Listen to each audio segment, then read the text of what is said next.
नमस्कार, मैं GRS news के लिए गिरीश सिकरवार। आज के इस ब्लॉग में मैं बात करूंगा उस गोदी मीडिया की, जिसके के कारण न सिर्फ भारतीय सेना को काफ़ी नुकसान हुआ है, बल्कि उन्होंने इस तरह का पैनिक फैलाया जिसके कारण न सिर्फ भारतीय अर्थव्यवस्था को भी नुकसान पहुंचा है। कई वो लोग जो कि भारत के साथ व्यापार कर रहे थे, पैनिक को देखते हुए, युद्ध की संभावना को देखते हुए उन्होंने अपने ऑर्डर भी कैंसिल किए हैं, जिसके के कारण भारत की अर्थव्यवस्था को भी नुकसान पहुंचा है। रक्षा मंत्रालय ने एक एडवाइजरी जारी करके सोशल मीडिया और इन टीवी चैनलों को सूत्रों से रिपोर्टिंग करने की मनाही की है और साफ ये कहा है कि वो सूत्रों के अनुसार कोई भी रिपोर्टिंग ना करें और लाइव कवरेज से बचें, क्योंकि इससे सेना को नुकसान होता है, उनकी रणनीति को नुकसान होता है। कल फिर हमारी कर्नल सोफिया कुरैशी, व्योमताज सिंह और विदेश सचिव विक्रम मिस्त्री प्रेस वार्ता के माध्यम से उन्होंने इस बात की जानकारी दी कि किस प्रकार से गलत तरीके की रिपोर्टिंग से परेशानियां आ रही हैं और लोगों में भय फैल रहा है। उन्होंने कहा कि ऑपरेशन सिंदूर के माध्यम से भारत ने सिर्फ उन पाक स्थित उन आतंकी अड्डों को ध्वस्त किया है। उन्होंने कोई भी नागरिक विमानों को या सिविल क्षेत्र को निशाना नहीं बनाया, जबकि इन टीवी चैनलों में ये दिखाया जा रहा था कि 25 शहर पाकिस्तान के नक्शे से गायब हो गए, जबकि ऐसी कोई बात नहीं थी।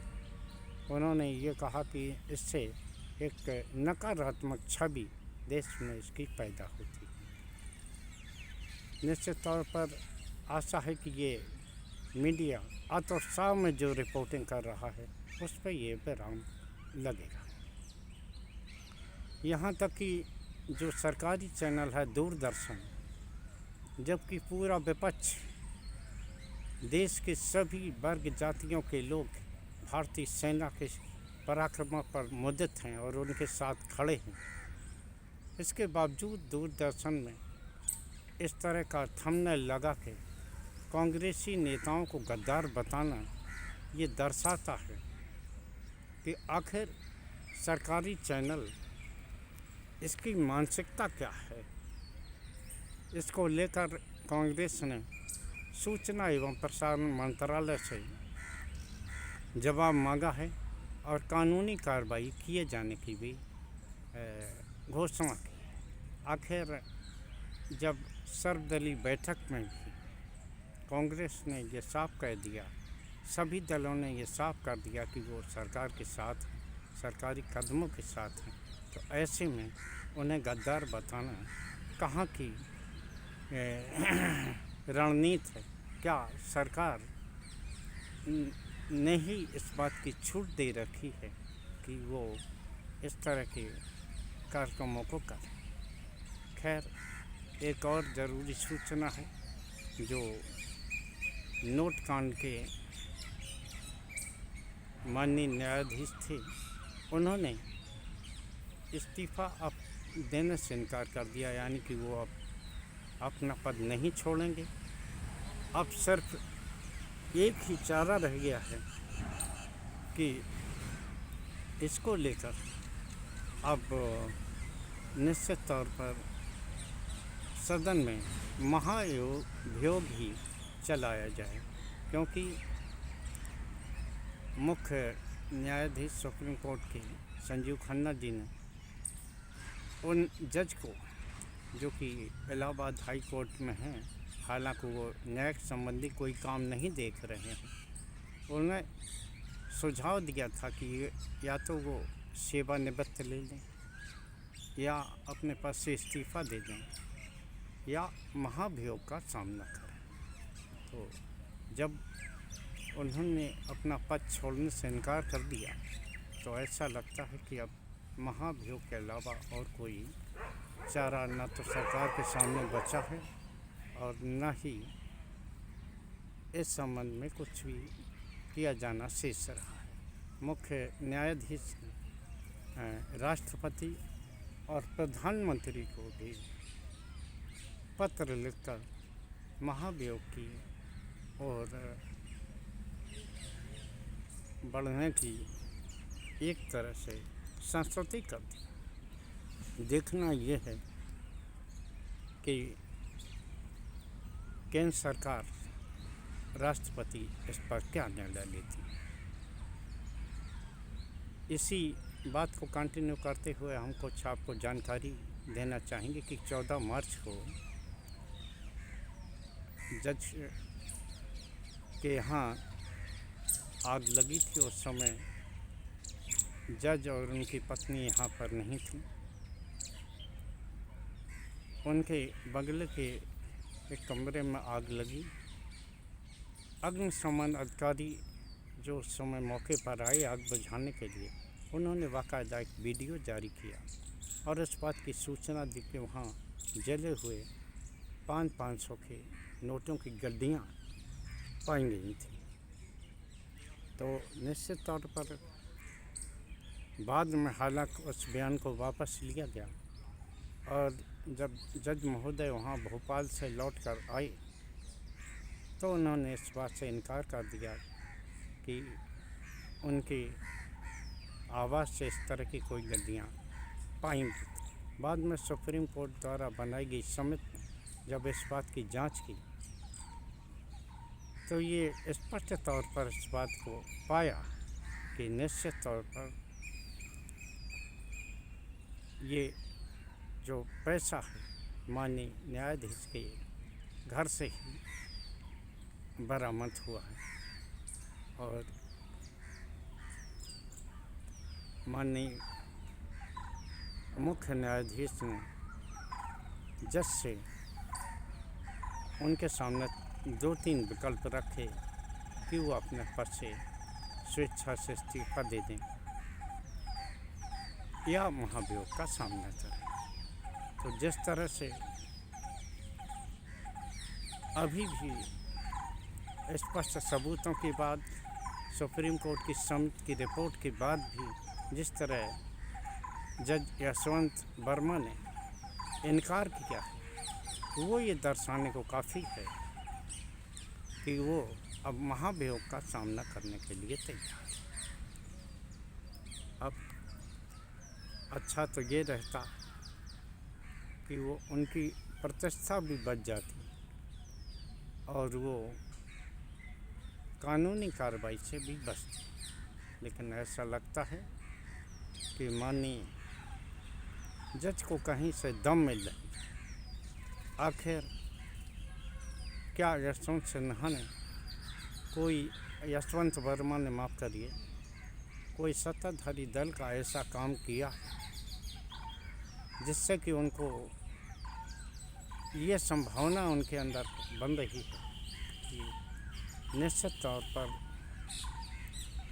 सरकार उनके साथ खड़ी होगी। हालांकि ये एक अटकलबाजी ही है, लेकिन आप ये बता दीजिए कि क्या भारतीय जनता पार्टी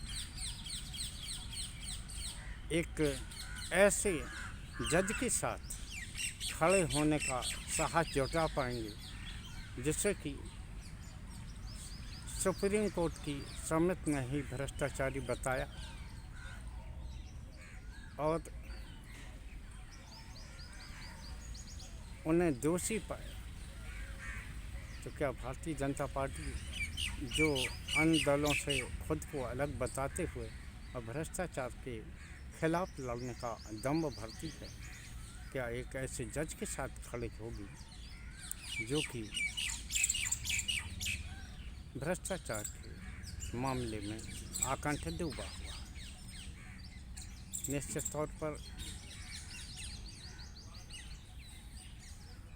वैसे अगर न्यायाधीश चुपचाप इस्तीफा दे देते तो हो सकता है कि उन पर कड़ी कार्रवाई नहीं होती। महाभियोग के जरिए हटाए जाने के बाद उनके खिलाफ कानूनी कार्रवाई भी होगी और वो हो सकता है कि जेल भी जाए।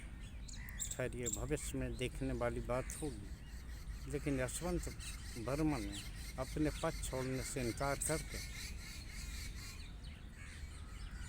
लोगों के मन में ये शक पैदा कर दिया है कि आखिर उन्हें ये ताकत कौन दे रहा है, क्योंकि सुप्रीम कोर्ट के बाद संभवतः ऐसा कोई वो बस्ती नहीं है जिससे कि उन्हें कहीं से राहत मिलने की कोई संभावना है। खैर मैंने अपने ब्लॉग की शुरुआत में जिस तरह आपको बताया मीडिया की रिपोर्टिंग के विषय में, वो रिपोर्टिंग जिसको लेकर मैंने कई वीडियो बनाई और इसमें स्पष्ट तौर पर कहा कि इस तरह की रिपोर्टिंग से बाज आना चाहिए। जिस तरह से वो एक वर्ग विशेष को टारगेटेड करते हैं, वो इस आपदा के अवसर जबकि पूरा देश सेना के साथ खड़ा है, सरकार के साथ खड़ा है, तो आखिर वो अपने कार्यक्रमों में एक वर्ग विशेष को टारगेट करके आखिर किसका हित पोषण कर रहे। आशा है कि अब रक्षा मंत्रालय के इस सुझाव के बाद निश्चित तौर पर इन टीवी चैनलों को सद्बुद्धि आएगी और वो माफ़ी मांगकर इस प्रकार की रिपोर्टिंग से बचने का प्रयास करें। निश्चित तौर पर जो सरकारी चैनल ने जो कांग्रेस को सांसद इमरान मसूद, मल्लिकार्जुन खड़गे और मुस्लिम धार्मिक नेता अरशद मदनी को लेकर जो गद्दार शब्द का हमने लगाया है, उसके लिए सूचना एवं प्रसारण मंत्रालय को अपने इकाई पर कार्रवाई करने के बाद देश से माफ़ी मांगना चाहिए। आज के ब्लॉग में बस इतना ही। जय हिंद, जय भारत। कल फिर किसी मुद्दे के साथ आपसे जुड़ने का प्रयास करूंगा, इस निवेदन के साथ आप कृपया रक्षा मंत्रालय द्वारा, सरकार द्वारा की गई प्रेस जो वार्ता है उसकी बातों को ही सही मानें। इस टीवी कवरेज पर ध्यान न दें। हो सके तो इस टीवी कवरेज को देखना ही छोड़ दें, क्योंकि 10 सालों से जो इन टीवी चैनलों को एक प्रोपेगेंडा सेट करने की आदत पड़ गई है, वो संभवतः इस अवसर को भी अपने हाथ से जाने नहीं देना चाहते। जय हिंद, जय भारत।